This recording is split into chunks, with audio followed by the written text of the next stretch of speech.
Great morning जी, great morning दोस्तों, नमस्कार। मैं आपके सामने लेक्चर नंबर 5 स्टैंडर्ड कॉस्टिंग बेटे हम कर रहे हैं F2 management accounting ACCA knowledge level. और आज का ये जो लेक्चर है ना, lecture number 5, I will be doing practice from your कैपलन BBB। और आपको ये बताना चाहूंगा कि जो लेक्चर नंबर 3 में और 4 में जो भी कुछ हमने किया, आज हम उसको प्रैक्टिकल करने वाले हैं बेटे। आज के लेक्चर में आपका कैलकुलेटर बाहर निकालना, मैं क्या बताऊं दोस्तों, बड़ा इंपॉर्टेंट है। बिकॉज जो भी आज आप हम करेंगे उसका प्रैक्टिकल एम्फोसिस तभी समझ आएगा जब हम अपनी फिंगर्स से, अपनी उंगलियों से उसको कैलकुलेट करेंगे। तो आइए रजिस्टर ओपन कर लें। Great good morning, lecture number 5 बेटे। मैं लेक्चर नंबर 5 कर रहा हूं इस समय। इसका मतलब मैंने 4 lecture standard costing F2 management accounting ACCA knowledge level के डिलीवर कर दिए। एंड स्पेसिफिकली लेक्चर नंबर 3 अगर आप देखें, लेक्चर नंबर 3 की बात अगर हम करें, है ना, 3 में तो मैंने मटेरियल कॉस्ट वेरिएंस बताया था। और मटेरियल कॉस्ट वेरिएंस में मैंने आपको बताया था that why there is a difference in the cost और what are the reasons for material cost variance. When I say material cost variance, I mean standard material cost and actual material cost. मतलब standard में और actual material cost में difference क्यों आता है। Standard material cost निकालते कैसे हैं? Standard price into standard quantity minus actual price into actual quantity, and then I divided that cost into 2 parts, price and usage. अभी बताऊंगा, आप रजिस्टर ओपन कर लें। F2 management accounting knowledge level chapter 12 lecture number 5। आइए sir, बिल्कुल हम कमर सीधी करके बैठेंगे बिकॉज आज हमने प्रैक्टिकल करना है। जब हम प्रैक्टिकल करेंगे तो हमें ज़्यादा लॉजिक समझ आएंगे, इसलिए कमर सीधी करके बैठना है। आज के इस लेक्चर के थ्रू मैं ये बताना चाहता हूँ कि पहले आपको मैं लेक्चर नंबर 3 और 4 के बारे में हल्का सा बताऊंगा, फिर मैं आपको कैपलन BBB में लेके जाऊंगा, फिर मैं आपको एक नोट बताऊंगा मटेरियल प्राइस वेरिएंस का, उसको देखेंगे, फिर इलस्ट्रेशन नंबर 3 करेंगे, test to understanding question number 4 करेंगे, then I will be doing illustration number 4, then test to understanding question number 5, और फिर मैं आपको कुछ और बातें बताऊंगा जो मैंने लास्ट लेक्चर नंबर 3 में और 4 में आपको बताई हैं। You know, in lecture 3 specifically, if I say lecture 3, it is on material cost variance. And when I say material cost variance, I have divided into 2 parts, material price variance and material usage variance. अगर आपने chart ध्यान से देखा हो lecture 3 में, तो usage को भी मैंने 2 पार्ट्स में डिवाइड किया, material mix variance and material yield variance, but I have not explain that because that is not in F2। वो हम F5 में करेंगे, परफॉर्मेंस मैनेजमेंट में डिस्कस करेंगे, डिटेल में डिस्कस करेंगे। बट द पॉइंट इज, मैं भावुक हो गया था मटेरियल कॉस्ट वेरिएंसेस बताते समय, तो मैंने मिक्स भी और यील्ड भी बताया, लेकिन आपको फिर मुझे बाद में लगा कि आपका मिक्स और यील्ड नहीं है, तो उतना पार्ट मैंने वीडियो का कट कर दिया, वो मैं F5 में दिखाने वाला हूँ। आपको उतना ही बताया जो variances which are given in your Kaplan and BBB F2। It means mix variance करने वाले हैं, मटेरियल मिक्स वेरिएंस करेंगे, मटेरियल यील्ड वेरिएंस भी करेंगे, but that to in F5। तो इसलिए घबराना मत कि मैंने क्यों काट दिया। दूसरी बात, स्पेसिफिकली अगर आप लेक्चर नंबर 4 को देखें बेटे, लेक्चर 4 इतना प्रीशियस है, इतना प्रीशियस है, लेबर कॉस्ट वेरिएंसेस के लिए, वेरिएबल ओवरहेड कॉस्ट वेरिएंसेस के लिए, फिक्स्ड ओवरहेड कॉस्ट वेरिएंसेस के लिए, मटेरियल कॉस्ट वेरिएंसेस के लिए, कि जब आप बजट प्रिपेयर करते हैं तो बजट तो जनरली हम एक यूनिट का बनाते हैं, बिकॉज वी हैव सीन कि स्टैंडर्ड कॉस्ट कैसे निकालते हैं। Standard cost generally we calculate for a particular unit, but actual production can be different, budgeted production can be different, but the point is I want to calculate the variance। तो variance निकालने के लिए base तो same होना चाहिए। Baby को base पसंद है, तो लेक्चर नंबर 4 में मैंने इस बात को बताने की कोशिश की that if the budgeted production is not equal to the actual production, that but naturally the information given in the budget and the information given in the actual, that will not be same। वो दोनों same नहीं होंगे, and you cannot compare it। अब because actual को हम change नहीं कर सकते, तो इसलिए मैं बजट को चेंज करूंगा। I will prepare a new flexed budget, FLEXED, flexed budget. Flex budget का मतलब है कि जब आप एक्चुअल प्रोडक्शन के बेसिस पे आप दोबारा से बजट प्रिपेयर करोगे, then the quantity which I calculate from flexed budget is named as standard. मतलब उसमें जो भी क्वांटिटी आएगी वो स्टैंडर्ड क्वांटिटी होगी। It means what is the budgeted quantity for actual production. तो लेक्चर नंबर 4 स्पेसिफिकली मैंने इसी बात पे डिवोट किया। दोस्तों मैं आपको फिर बता रहा हूं कि आपके लिए मैंने बड़ी सारी बातें बताई, और थोड़ी सी बातों को मैं क्या करने वाला हूं, I will be I will be showing you in F5। तो अभी पहले तो जूस नोट्स में आ जाइए दोस्त। जूस नोट्स में आपको थोड़ा सा जूस नोट्स के बारे में बताऊं। We are in standard costing, और स्टैंडर्ड कॉस्टिंग में ये लर्निंग आउटकम्स हैं। दीज आर द ये आपके सामने मैंने इसके 10 कंसेप्ट बनाए बेटा। बीबीबी देख लें, कैप्लन देख लें, एग्जामिनेशन किट देख लें। तो overview of standard costing I have already delivered in lecture 1 और 2। Overview of standard costing, standard costing क्या है, वेरिएंस एनालिसिस क्या है, material, raw material, material variances. Because आपके कोर्स में 2 ही वेरिएंसेस अभी हमने डिस्कस करना, रादर 3। मटेरियल कॉस्ट के 2 बाइफिकेशंस हो गए, एक तो मटेरियल प्राइस और एक मटेरियल यूसेज। ठीक है जी। उसके बाद हम लेबर कॉस्ट वेरिएंस करेंगे लेक्चर 7, 6 से 7 में। फिर then we will be discussing with variable overhead variances, then I will be discussing with fixed overhead variances, then I will be discussing with sales variances, then I will be doing in concept number 9 operating statements, and concept number 10 reporting of variances. A to Z एक एक चीज को करा दूंगा दोस्तों, कुछ भूलने वाला नहीं हूं मैं, इस बात को समझ लीजिएगा। ठीक है जी। अभी जूस नोट्स में मैंने देखी बड़े प्यारे प्यारे से फ्लो चार्ट्स तक बनाए कि आप जब लास्ट टाइम जा रहे हैं तो मेरी हैंड रिटन स्लाइड्स आपके पास होंगी, ये जूस नोट्स होंगे बेटा। This will be helping you in F5 performance management. और उसके बाद भी आप कोई भी इस दुनिया का कोर्स करते हैं दोस्तों, मैंने सभी कोर्सेज किए, अमेरिकन, यूरोपियन, इंडियन, तो उन सभी में standard costing plays a very important role. तो उन सब में भी आपको यूज होने वाला है। मैं भूपेश आनंद आपको फिर रिपीट करता हूं कि आज आप ध्यान से देखें तो मैंने यहाँ पर वेरिएंसेस को 2 पार्ट्स में डिवाइड किया है, as I have already discuss in lecture number 2 and 3, कि भाई एक को कह सकते हैं कॉस्ट वेरिएंसेस, एक को कह सकते हैं प्रॉफिट वेरिएंसेस या सेल्स वेरिएंसेस। कॉस्ट में क्या क्या आ जाएगा, material cost, labour cost, variable overheads, fixed overheads.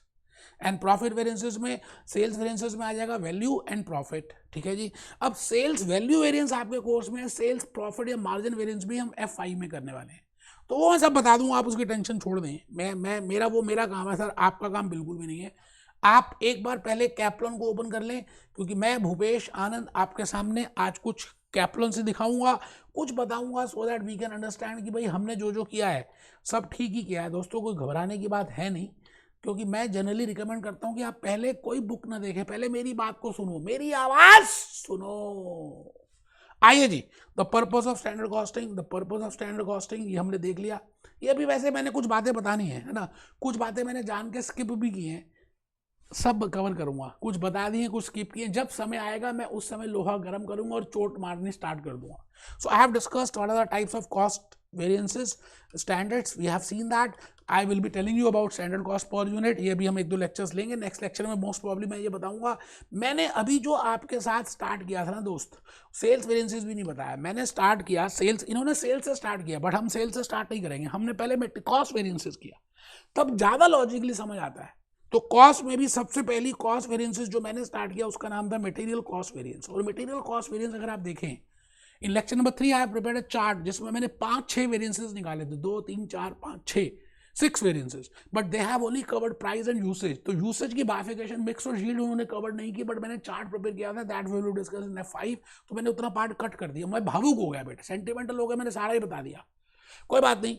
A difference now the point is that as per them, you know, that there can be a difference in the material cost due to two reasons. The first reason is due to purchase price, due to difference in the price, and the second is difference in due to quantity use. आप ज़्यादा quantity use करते हैं और आप price में change करते हैं। ठीक है सर, तो इन्होंने 2 बनाए। अच्छा, यूसेज में मैंने 2 प्रिपेयर किए, मिक्स एंड यील्ड, वो अभी हम F5 में करने वाले हैं।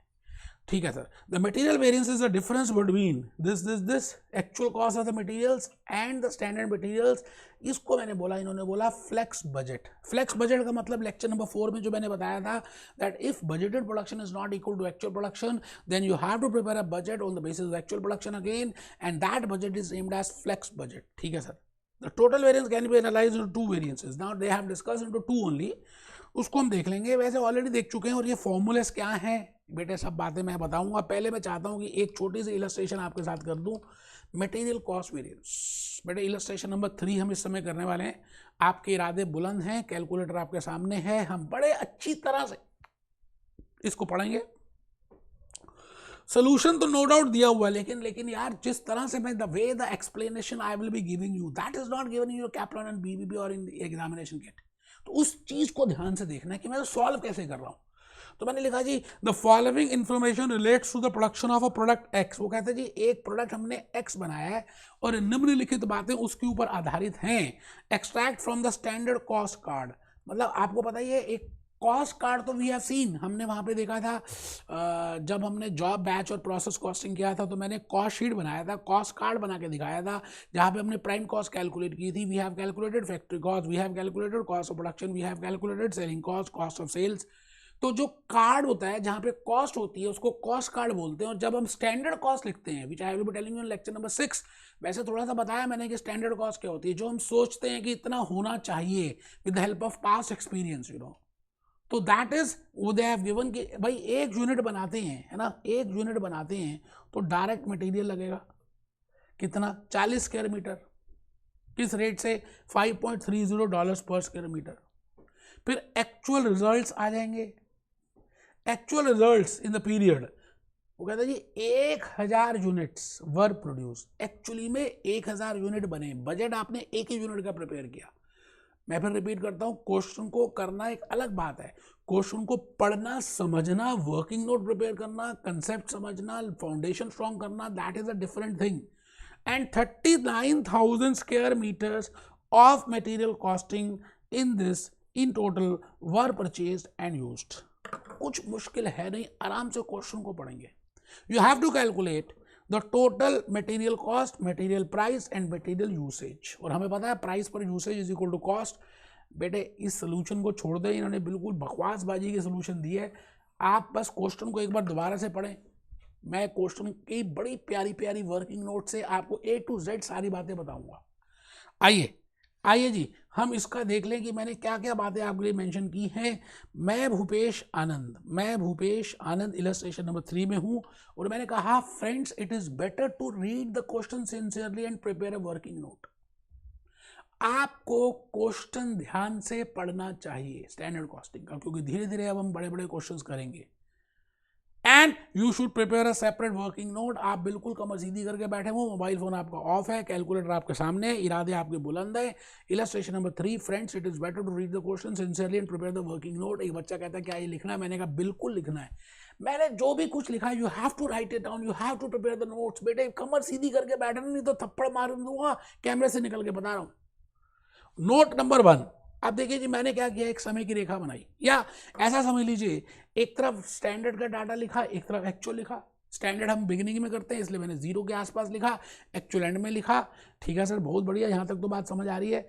मैं अब आपसे कहता हूँ कि एक यूनिट अगर हम बनाते हैं एक्स का, तो अभी अभी आपने देखा कि 40 स्क्वायर मीटर वो कपड़ा लगता है और 1 स्क्वायर मीटर $5.30 या 5.30 सेंट से आता है। ठीक है जी, और $212 लग जाते हैं। और एक्चुअली में आपने 1000 यूनिट्स प्रिपेयर किए, यू हैव प्रोड्यूस 1000 यूनिट्स। आपने जो बजट बनाया था वो एक यूनिट का प्रिपेयर किया था और आपने एक्चुअली में 39,000 स्क्वायर मीटर्स बाय किया 1000 यूनिट को बनाने के लिए, और एक यूनिट में $5.40। अब ये $5.40 दिया नहीं हुआ, मैंने क्योंकि एक्सप्लेन करना था तो मैंने आपको ज़्यादा एक्सप्लेन करने के लिए बताया, क्योंकि आपको गिवन है 2,10,600, 2,10,600 is the actual material cost which is given to you. If I divided by 39,000, मैं ये कैलकुलेटर से कर रहा हूँ भाई साहब, 5.40, इट मीन्स 1 स्क्वायर मीटर का कॉस्ट आ जाता है 5.40। दोस्त मैं फिर रिपीट करूंगा, आपने मेरे साथ साथ आराम से चलना है। वर्किंग नोट 1 प्रिपेयर कर रहे हैं, टाइमलाइन प्रिपेयर कर रहे हैं, और टाइमलाइन में हमने स्टैंडर्ड लिख दिया और टाइमलाइन में हमने एक्चुअल लिख दिया। स्टैंडर्ड अभी तक, बजट अभी तक 1 यूनिट का है, तो it is there is a need to prepare a flex budget. Lecture number 4 में जो मैंने बताया था, there is a need to calculate standard quantity, because you have to calculate standard quantity for actual production. Standard quantity means budgeted quantity for actual production. तो मैंने कहा 3 अक्षर होते हैं जी, एक बजट, एक स्टैंडर्ड और एक एक्चुअल। आई थिंक आप बात समझ रहे जो मैं कहना चाह रहा हूँ। आप आराम से नोट बनाएं और फिर मेरे साथ साथ धीरे धीरे चले आगे। मैंने कहा नोट नंबर 2 में, friends always use the concept for calculating material cost variance as explained in the previous lectures. Lecture number 3 में और 4 में मैंने कहा कंसेप्ट से समझना आसान है। जब 5 वेरिएंसेस हो जाएंगे ना F5 में, तो मैं आपको एक शॉर्टकट मेथड बताऊंगा, एक टेबल बताऊंगा, आप टेबल की हेल्प से भी कर सकते हैं। बट यार अभी तो 2-3 कंसेप्ट्स हैं, आप अभी कंसेप्चुअली समझो, है ना, तो रट्टाफिकेशन करने की जरूरत ही नहीं पड़ेगी। मैंने बड़े लॉजिकली लेक्चर नंबर 3 में और लेक्चर नंबर 4 में आपको मटेरियल कॉस्ट वेरिएंस बताने की कोशिश की, एग्जांपल्स दिए कि भाई ये है मटेरियल कॉस्ट वेरिएंस, ये लॉजिक है, ये थॉट प्रोसेस आपका होना चाहिए। तो लिखिए note number 2। Note number 3, understand and use the formulas, do not cram the formulas. देखो बार बार अच्छा इतने सारे फॉर्मूलाज आप कैसे याद करोगे, कर ही नहीं सकते, करना ही नहीं है। भूपेश आनंद का लेक्चर किया उसके बाद भी अगर फॉर्मूला याद करना है तो बेकार है, धिक्कार है, या आप पे या मेरे पे। नोट नंबर 4 पे आ गए जी। मैं भूपेश आनंद आज आपके सामने इसी क्वेश्चन को विद इन सेकेंड्स करके दिखाऊंगा। ये तो मेरा प्यार है कि मैंने जान के ज्यादा स्लाइड्स बनाई, ज्यादा नोट्स बनाए। मैंने कहा जी ऊपर आप लिखो, हेडिंग लिखो जी, material cost variance, material cost variance लिखो जी, material cost variance. Material cost variance में मैंने आपको ऑलरेडी बताया हुआ है standard material cost minus actual material cost, ये बात पता है आपको। स्टैंडर्ड मटेरियल कॉस्ट क्या होती है, standard price into standard quantity. Actual material cost क्या होती है, actual price into actual quantity. अब ध्यान से देखना, मेरी बात को ध्यान से सुनना। अगर इन्वेंट्री नहीं है, देखो कैप्लॉन में बीबीबी में एक नया कंसेप्ट यूज किया जो मैंने आपको लेक्चर 3 में नहीं बताया, अभी इलस्ट्रेशन 3 में तो वैसे ही हो जाएगा, लेकिन धीरे धीरे हम बात को समझ लेते हैं। If there is no inventory, if there is no closing inventory, if there is no closing stock, then actual quantity consumed is equal to actual quantity purchased. ये बात तो समझ आ रही है। अगर क्लोजिंग स्टॉक नहीं होगा तो क्वांटिटी परचेज और कंज्यूम्ड सेम नहीं होंगी, सेम होंगी, सॉरी। चलिए छोड़िए, आप पहले बताइए फॉर्मूला, ठीक है, पी छोड़ दो, मैंने क्या लिखा है, standard price into standard quantity minus actual price into actual quantity. आपने अभी तक लिखा एक्चुअल क्वांटिटी कंज्यूम्ड, मैंने अज्यूम किया था कि कंज्यूम्ड और परचेजेस सेम है। अगर मान लेते हैं परचेजेस और कंज्यूम्ड सेम नहीं है तो फिर क्या करेंगे, अभी देखेंगे। आप उसको छोड़ दें, अभी पहले आराम से पहले लॉजिकली बात समझते हैं कि जो मैं कहना चाहता हूँ। आप ये बताइए जी, क्या आप सबने लिखा, ये फॉर्मूला लिखना है बेटा, फॉर्मूला लिखना है। हमने कैप्लॉन के इलस्ट्रेशन की सोल्यूशन पे नहीं चलना, आंसर वही आएगा, बट हम वही कंसेप्ट करेंगे जो हमने लॉजिकली सीखे हैं। आप ये बताइए जी, स्टैंडर्ड प्राइस आपने अभी भी देखा 5.30 है, ये रहा स्टैंडर्ड प्राइस $5.30, ये तो गिवन ही है। अच्छा, स्टैंडर्ड क्वांटिटी आपको निकालनी है क्योंकि यहाँ पर एक यूनिट ऑफ प्रोडक्ट एक्स के लिए 40 स्क्वायर मीटर दिया है और 1000 के लिए कितना होगा, सोचिए 40,000 स्क्वायर मीटर। इसको मैंने कैलकुलेट करके दिखा दिया है, आप देखिए मैंने इसको कल कैलकुलेट करके दिखा दिया है। पहले आप इसको ये एक पेज ये छोड़ दीजिए, अभी इसमें हम वेरिएंसेस निकालेंगे। नेक्स्ट पेज में लिखिए, हेडिंग लिखिए note number 4, friends as budgeted production is not equal to actual production. देखिए पूरा डिटेल में A to Z सारी बातें बता रहा हूँ। Friends, as budgeted production is not equal to actual production. Friends, budgeted production is not equal to actual production. ठीक है sir. So there is a need to calculate standard. इसलिए standard को निकालने की जरूरत है, और I can say there is a need to prepare a flexed budget. ठीक है सर। अब नोट नंबर 5 में आ जाइए। 1 यूनिट, अगर हम एक यूनिट को बनाने में 40 स्क्वायर मीटर लगाते हैं बजट में, तो 1000 यूनिट को बनाने में कितने, इतने में इतने, तो इतने में कितने। I think you are getting my point. It means standard quantity means budgeted quantity for actual production, that is 40,000 square metres. यही मैंने 40,000 स्क्वायर मीटर्स यहाँ पे यूज कर दिया बेटे, ये देखो, ये किया, ये गिवन था, है ना। तो आपके पास स्टैंडर्ड मटेरियल कॉस्ट आ गई। अब मैं आ गया एक्चुअल प्राइस में। एक्चुअल प्राइस गिवन नहीं था, मैंने कैलकुलेट किया जान के, अभी बताया मैंने $5.40, एक्चुअल क्वांटिटी गिवन थी, तो ये आपके सामने आ गया एक्चुअल मटेरियल कॉस्ट। मतलब हमने सोचा था कि $2,12,000 का स्टैंडर्ड मटेरियल कॉस्ट लगेगा, बट एक्चुअली में लगा कितने का, 2,10,600 का। It means 2 lakh, if you find out the difference, 2,12,000 minus 2,10,600, that comes to 1,400। ये अच्छी बात है या गंदी बात है बेटे? अच्छी बात है कि आपने ज़्यादा सोचा था लेकिन खर्चा कम हुआ। Manager, employees, they have use the product sincerely, purchase manager has done the work efficiently, production manager has done the work efficiently, they are responsible for that. Usage के लिए प्रोडक्शन मैनेजर रिस्पॉन्सिबल है, price के लिए purchase manager responsible है, both the people have done. But अब हम ये देखेंगे कि 1,400 में कितना श्रेय परचेज मैनेजर का है और कितना श्रेय, कितनी contribution is of production manager. तो आई थिंक 1400 सबको समझ आ गया फेवरेबल। अच्छा, ये 1400 फेवरेबल इक्वल होना चाहिए material price variance plus material usage variance. तो मैं नीचे आ गया प्राइस वेरिएंस और यूसेज वेरिएंस में, तो मैंने लिखा usage variance is equal to standard quantity minus actual quantity into standard price. ये लॉजिक मैं ऑलरेडी लेक्चर नंबर 3 में बता चुका हूं, तो मैं अब लॉजिकली नहीं जा रहा कि why I am doing this. Standard quantity minus actual quantity because I am only concerned with the quantity, I am only concerned about the usage, so that's why I am taking into consideration standard quantity minus actual quantity into standard price. 40,000 quantity ऊपर दिखा हमने, minus हमने सोचा था कि 40,000 will be the quantity which will be used, and we have actually used, production manager has only used 39,000, तो 1,000 into 5.30 it means $5,300 का फायदा हुआ बेटे। इट मीन्स प्रोडक्शन मैनेजर ने इतना अच्छा काम किया कि क्वांटिटी उसने कम लगाई 1,000 स्क्वायर मीटर, और उसकी वजह से $5,300 का पॉजिटिव फेवरेबल अच्छी बात वेरिएंस आ गया, मटेरियल यूसेज वेरिएंस। अब हम प्राइस की बात करते हैं। बेटे हमने प्राइस सोचा था $5.30 पे लेंगे, बट अगर आप प्रैक्टिकली देखें तो दे हैव परचेज एट $5.40, जो मैंने डिवाइड किया था actual material cost upon actual quantity. It means purchase manager ने गंदी बात की है, परचेज मैनेजर ने अच्छी तरह से नहीं समझा, क्योंकि उसने 10 पैसे की खर्चा ज़्यादा कर दिया और उसकी वजह से 3,900 का एडवर्स आ गया।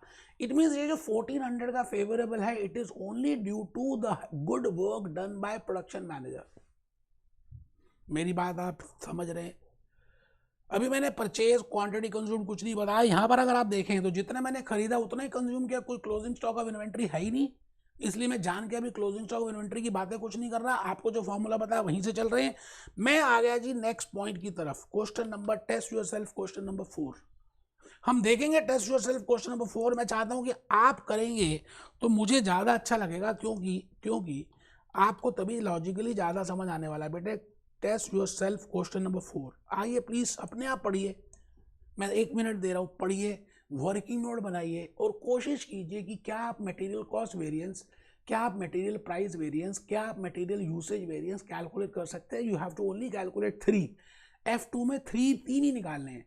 वैसे यूसेज का बाइफिकेशन है मिक्स और यील्ड, वो हम F5 में डिस्कस करने वाले हैं। तो अभी क्वेश्चन पढ़ लीजिए, ठीक है जी।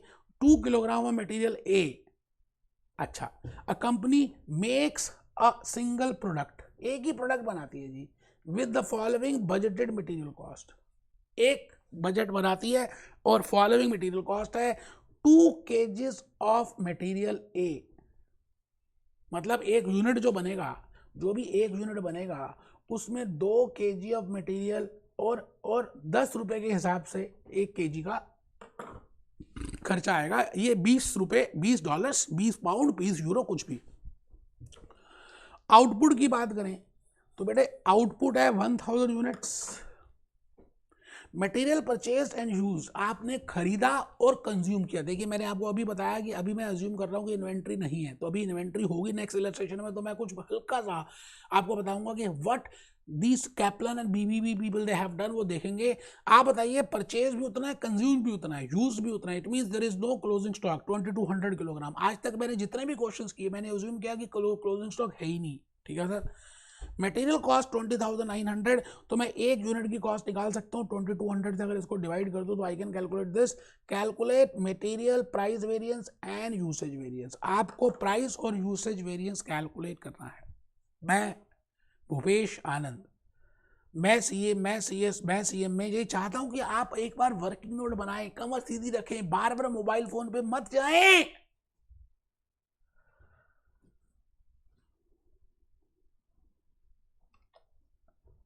आइए जी, आइए। मैंने बड़ी प्यार से दोस्तों, बड़े प्यार से एक टाइमलाइन दोबारा बनाई। मैं मानता हूं कि ये T0 है और ये TN है या T1 है, एंड ऑफ द ईयर है, बिगिनिंग ऑफ द ईयर है, क्योंकि एक्चुअल डाटा तो एंड ऑफ द ईयर पता चलेगा और बिगिनिंग में हम बजट प्रिपेयर करते हैं, तो इसलिए जान के मैं स्टैंडर्ड की चीज़ यहाँ लिखता हूँ। तो एक यूनिट को बनाने में 2 किलोग्राम लगेंगे और 20 रुपये का ये आएगा। इट मीन्स 10 रुपये का ये आएगा, तो 20 रुपये का खर्चा, बट एक्चुअली में 1000 यूनिट्स बनाए। It means there is a need to prepare a flexed budget. अब आप समझ रहे हैं मैं फ्लेक्स बोल रहा हूँ, अगर आप ध्यान से सुनेंगे तभी समझ आएगा फ्लेक्स का मतलब क्या है। 2200 किलोग्राम। अब ये मैंने कैलकुलेशन अपने आप कर ली कैसे, 20,900 divided by 2200, that comes to $9.5। मतलब आपने $10 का सोचा था कि 1 किलोग्राम खरीदेंगे, बट आपने $9.5 का खरीदा, वो देख लेंगे। ठीक है जी।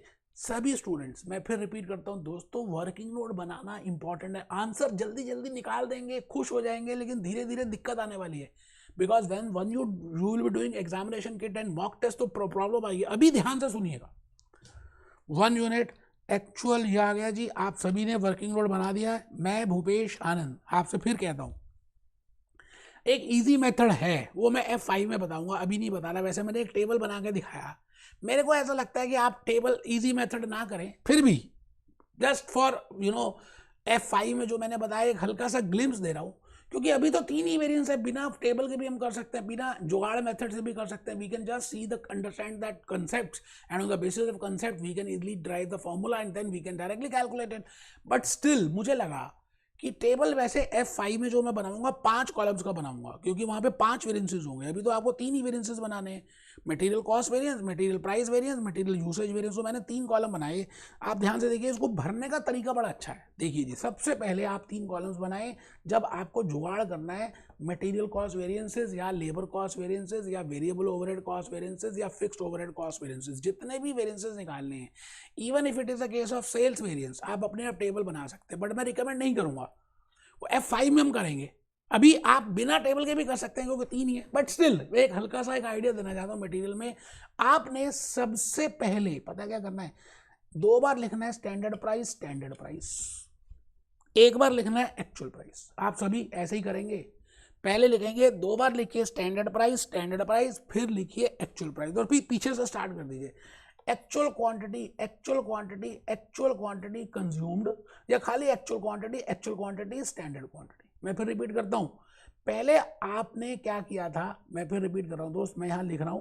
पहले आपने स्टैंडर्ड प्राइस लिखा था, फिर एक्चुअल प्राइस लिखा था, और फिर पीछे से शुरू किया एक्चुअल क्वांटिटी, स्टैंडर्ड क्वांटिटी। अभी परचेज कंज्यूम का चक्कर छोड़ दीजिए, वैसे भी क्वेश्चन में कहा हुआ है कि परचेज इक्वल टू कंज्यूम, अभी छोड़ दीजिए उसको चक्कर।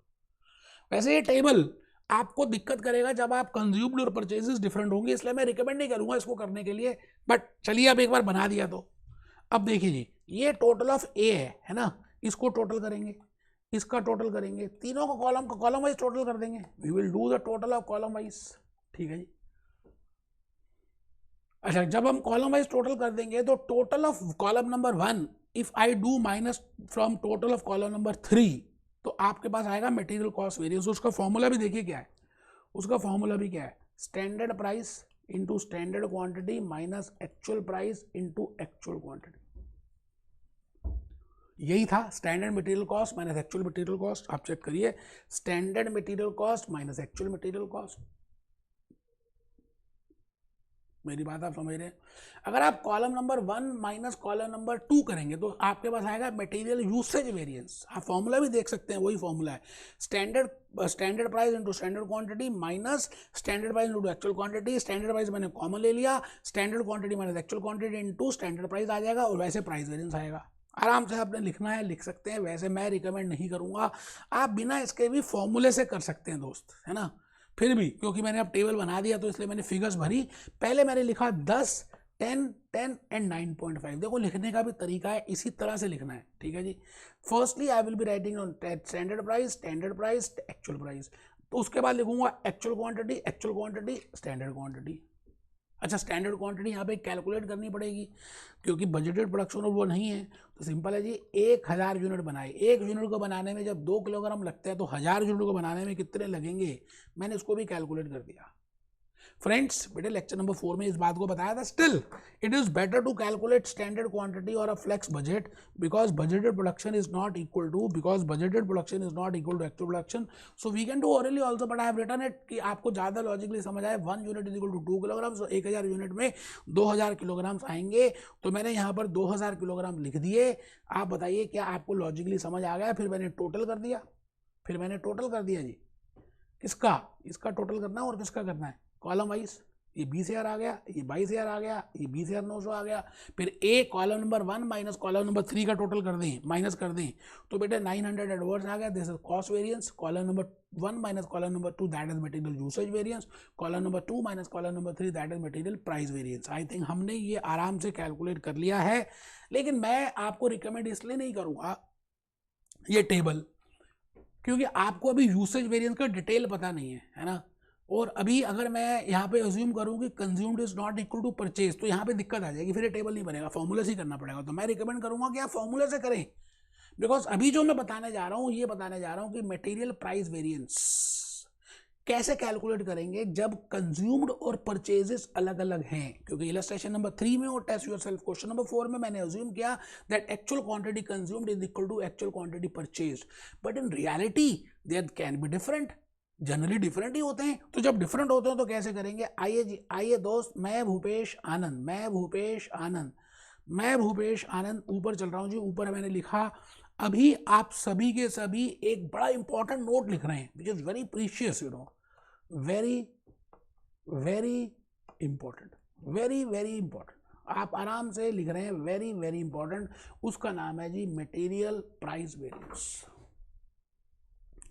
मटेरियल प्राइस वेरिएंस में मैं आपसे ये कहना चाह रहा हूं कि मैंने इसकी 2 ब्रांचेस प्रिपेयर की हैं।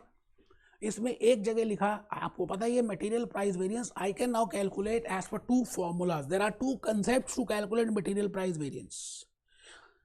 अप टू दिस पॉइंट जो भी हमने डिस्कस किया, हमने अजम्पशन ली कि जो कंज्यूम्ड है और जो परचेजेस है बराबर हैं, इसलिए क्लोजिंग स्टॉक ऑफ इन्वेंट्री नहीं है। इसलिए आप चाहे कंज्यूम्ड यूज करो चाहे परचेजेस यूज करो, कोई बात नहीं, क्योंकि दोनों ही सेम है। बट प्रैक्टिकल लाइफ में क्लोजिंग इन्वेंट्री होगा, क्योंकि मैं अभी इलस्ट्रेशन नंबर 4 या 5 जो करूंगा उसमें there is a closing stock of inventory. तो उस केस में हमें क्या करना चाहिए? तो मैंने आपको कहा मटेरियल प्राइस वेरिएंस हम 2 तरह से निकालते हैं। There are 2 types of time of calculations. हम एक्चुअली में उसको 2 टाइम में कैलकुलेट कर सकते हैं। First is it can be calculated at the point of purchase. जब खरीदा उस समय भी निकाल सकते हैं और जब यूज कर रहे हैं तो उस समय भी निकाल सकते हैं। अब कैप्लॉन में बीबीबी दोनों मैंने पढ़ी और आपको डिटेल में डिस्कशन करके बता रहा हूं। आई रिपीट, आपको ये नोट लिखना है, आपको कमर सीधी करके बैठना है, क्योंकि मैं जो 2 क्वेश्चन अभी करने वाला हूँ वो इसी सत्य घटना पे आधारित हैं। मैं कह रहा हूँ that price variance can be calculated eight 2 time instances. The first time instant is that when the quantity is purchased at the time when quantity is purchased, and the second time instant is when the quantity is being consumed, जब हमने consume की और जब हमने purchase की। अच्छा, जब हम परचेज किया उसी समय निकालेंगे तो but natural we will be multiplying with actual quantity purchased. अच्छा, when we want to calculate at the time consumed तो we will multiply with actual quantity consumed. जो आज तक मैंने आपको लॉजिकली लेक्चर नंबर 3 में एक्सप्लेन करके बताया वो बिल्कुल कंसेप्ट ठीक है। बट आपके कैप्लॉन में और बीबीबी ने मैक्सिमम केसेस में उनको 1-2 क्वेश्चन को छोड़ दिया अगर एग्जामिनेशन किट के, तो मैक्सिमम उन्होंने they have calculated at the time of purchase. तो आप देखिए मैंने क्या लिखा, eight the time of purchase में पहले फॉर्मूला देख लेते हैं। इसका नाम हम जान के बस आपको डिफरेंशिएट करने के लिए मैं लिख रहा हूं मटेरियल परचेज प्राइस वेरिएंस। और अगर मैं उसका नाम लिखूं मटेरियल प्राइस यूसेज वेरिएंस, आप देख रहे हैं मटेरियल प्राइस, दोनों मटेरियल प्राइस हैं, बट एक है परचेज के पॉइंट में और एक है यूसेज के पॉइंट में। अब ये बात उन्होंने पूरी डिस्कस नहीं की, लेकिन उन्होंने कंसेप्ट इसी से काम किया है, तो आप पहले लिखें। इसीलिए मेरे को जरूरत पड़ी इस नोट को बताने की। आप सभी इस समय मेरे सामने ध्यान से बैठे हैं और हेडिंग लिख रहे हैं material price variance. Now there are 2 times of calculations. The first time of calculation is at the time of purchase. The second is at the time of consumption. At the time of purchase में हम लिख रहे हैं material purchase price variance. इसका नाम डाल दिया material purchase price variance और उसका नाम डाल दिया material price usage variance. इसको भी ऐसे लिख सकते हैं, वैसे आप इसका नाम डाल सकते हैं material price purchase variance. I repeat, material price purchase variance. बताओ क्यों? क्योंकि है तो प्राइस ही, हाँ वो परचेज के पॉइंट्स पे निकाल रहे हैं तो इसलिए मटेरियल प्राइस परचेज वेरिएंस, और वो यूसेज के पॉइंट से निकाला है तो मटेरियल प्राइस यूसेज वेरिएंस। ठीक है सर। इन ACCA F2 एग्जाम्स ऊपर ही लिख रहे हैं बेटे ऐसे चार्ट प्रिपेयर कर रहे हैं। मटेरियल प्राइस वेरिएंस में अपने पेज को 2 पार्ट्स में ऐसे ब्रांचेस बनाकर डिवाइड करें। First is eight the time of purchase, उसके नीचे material price variance, material price purchase variance, और उसी के नीचे लिख रहे हैं बेटा, ये बेटा उसी के नीचे This in ACCA F2 exams, this method has been preferred for calculating price variance. ACCA के एग्जामिनेशन में इस मेथड को प्रेफर किया गया है. एंड द पॉइंट इज, आप कोई भी मेथड लगाएं, अगर कंज्यूम्ड और परचेजेस बराबर है तो कोई टेंशन नहीं है. ये प्रॉब्लम तब आएगी जब परचेजेस और कंजम्पशन सेम नहीं है, तो आपको फिर उस केस में एक्चुअल क्वांटिटी परचेज लगानी है, क्योंकि मैक्सिमम केसेस में उन्होंने ये सोचा कि वो मटेरियल प्राइस वेरिएंस जो निकाल रहे हैं eight the point of purchase calculate कर रहे हैं. तो इस बात को समझना है. अभी मैं जो एक दो क्वेश्चन कराऊंगा इसी पॉइंट में कराने वाला हूं. तो आपने यहां पर क्या करना है, standard price minus actual price into actual quantity consumed purchase लिखना है. ठीक है सर. अब ये देखिए यहां पे लिखा मैंने, second point is I can calculate it at the time of consumption और at the time of usage और at the time of use, जो आज तक हम करते आए, जो मैंने लेक्चर 3 में और अभी लेक्चर 5 में भी जो बातें बताई. मटेरियल प्राइस यूसेज वेरिएंस उसका नाम डाला और उसकी ब्रांच है. यहां पर हम क्या करते हैं, हम मल्टीप्लाई करते हैं एक्चुअल क्वांटिटी कंज्यूम से. I multiply with actual quantity consume, not with actual quantity purchase. I think you are getting my point. ठीक है सर. बेटा मैं फिर रिपीट कर रहा हूं, आपके एग्जामिनेशन में के लिए मोस्ट इंपॉर्टेंट है जो बात इस समय आपके सामने आ रही है. Material price variance is to be calculated based on the total of all material purchase in the period, whether they are consumed or not. So it means they have assumed that it will be calculated at the point of purchase. ठीक है sir. Whether they are used or not, because up to this point we have seen that purchase is equal to used, purchase is equal to consume. तो ये question आया ही नहीं था, but अभी जो करने वाला हूं उसमें है. और कैप्लॉन और बीबीपी ने इस तरह से किया, तो मैंने आपको बताने का एक ड्यूटी समझी कि that price variance they have assumed to be calculated at the moment of the goods are being purchased. So any closing stock inventory is always valued or carried at its standard cost. ये बात मैं अभी prove करके बताऊंगा, आप लिख लें.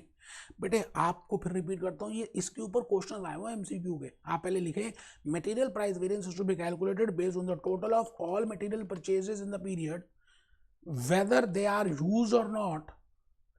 If so any closing stock inventory is always valued और carried at its standard cost. ये बात अभी हम प्रूव करेंगे. आइए जी, मैं भूपेश आनंद आपके सामने इस समय, पता कहाँ पे जा रहा हूँ बेटे, मैं इस समय आपके सामने इलस्ट्रेशन नंबर 4 में आ गया. इलस्ट्रेशन नंबर 4 आप सब निकाल लीजिए. बड़ी प्यारी सी इलस्ट्रेशन है, हम ध्यान से समझेंगे कि इलस्ट्रेशन नंबर 4 है क्या. और आइए जी, आइए सर, आइए.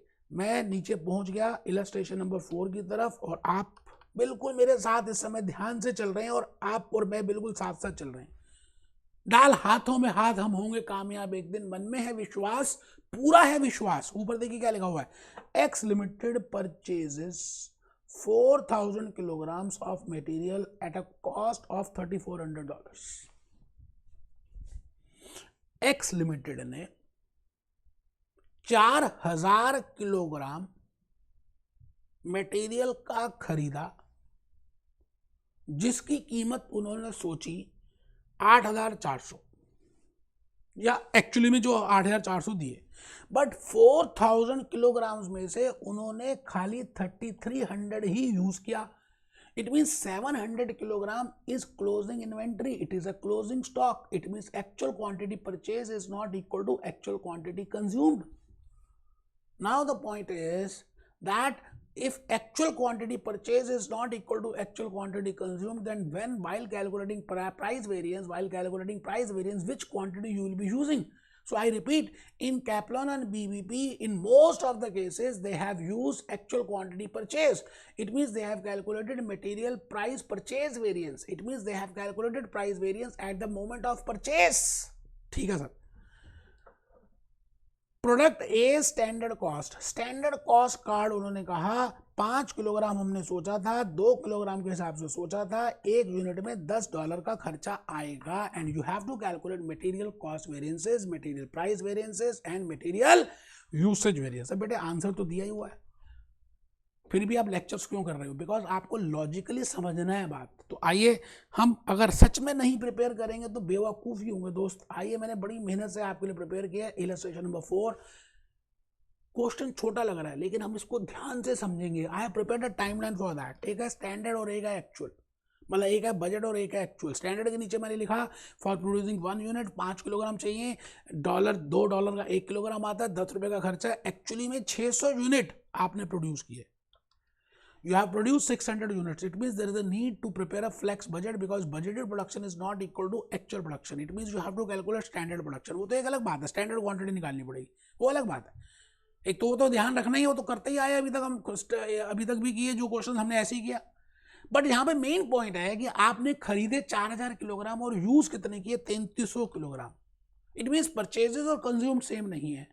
It mean purchase price variance निकालते समय आप ध्यान दीजिएगा friends, my advice is always to use concept and understand the formulas, don't use the table. मैं फिर रिपीट करूंगा, आपको टेबल नहीं करना चाहिए, आपको जिस तरह से मैं बता रहा हूं बिल्कुल वैसे ही करना चाहिए। आप इस समय आराम से प्रिपेयर कर रहे हैं, वर्किंग नोट बना रहे हैं, टाइमलाइन बना रहे हैं, 5 किलोग्राम दो, दिस आपने ऊपर लिख भी दिया। You have to calculate material usage variance and material cost variance, ठीक है। अगर मैं मटेरियल यूसेज वेरिएंस की बात करूं तो बेटा सब कुछ वही है, यूसेज जब यूज हो रहा तभी तो निकालते हैं, standard quantity minus actual quantity into standard price.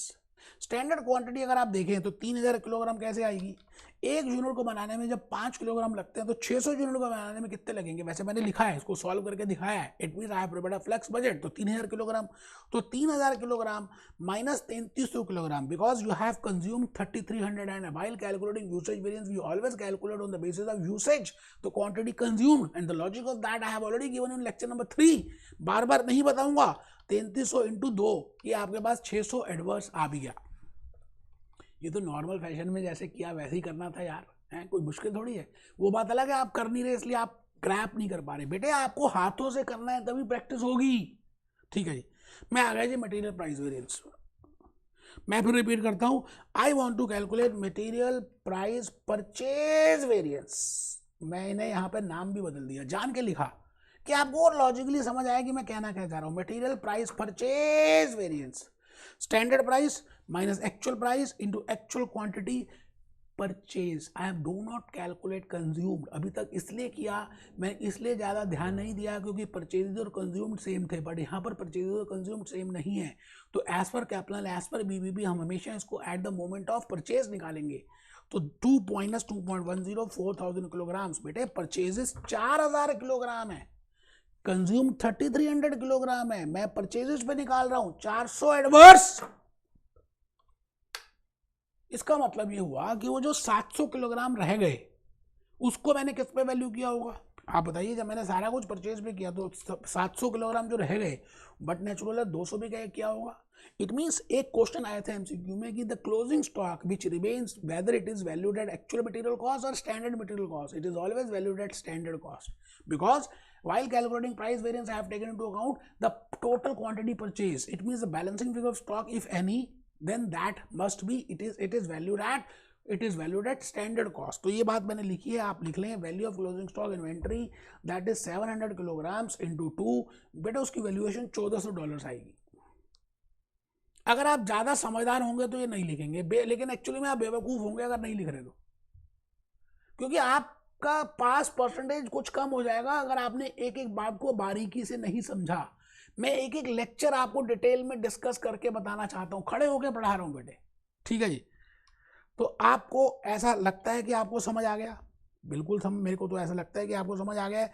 इसके बाद अगर हम देखें तो बेटा नेक्स्ट क्वेश्चन है वो अब आप खुद भी कर सकते हैं, test yourself, question number 5। इसमें भी ऐसा ही पढ़ लेते हैं। द बजट एंड दिस आपने खरीदा, आपने बनाया 7500 के लिए, 22500 इतनी कॉस्ट थी, एक्चुअल प्रोडक्शन 6500 है, 20800 आपने खरीदे और कॉस्टिंग इतना है। There was no opening at the start of the but there is 500 kilogram. It means आपने 20800 खरीदे और 20300 किलोग्राम क्या है, what is this, 20300 kilogram is actual quantity consumed. It means 500 kilogram जो है वो एक्चुअल क्वांटिटी, वो 500 किलोग्राम इज क्लोजिंग इन्वेंटरी। कर सकते हैं, मैं फिर रिपीट करता हूँ बेटा, इजी है, मैं ऑलरेडी करा चुका हूँ, तभी मैं कहता हूँ कि आप इलस्ट्रेशन में ज़्यादा ध्यान दो, जो भी पॉइंट्स मैं बताता हूँ उस पर ध्यान दो। आइए एक छोटा सा गाना देखें कि मैं कहना क्या चाह रहा हूँ। आइए सर, आइए आइए आइए आइए, मेहरबान मेहरबान कदरदान, देखिए क्या कह रहे हैं, खुद ही को कर बुलंद इतना कि हर तकदीर से पहले खुदा पूछे कि तेरी रजा क्या है।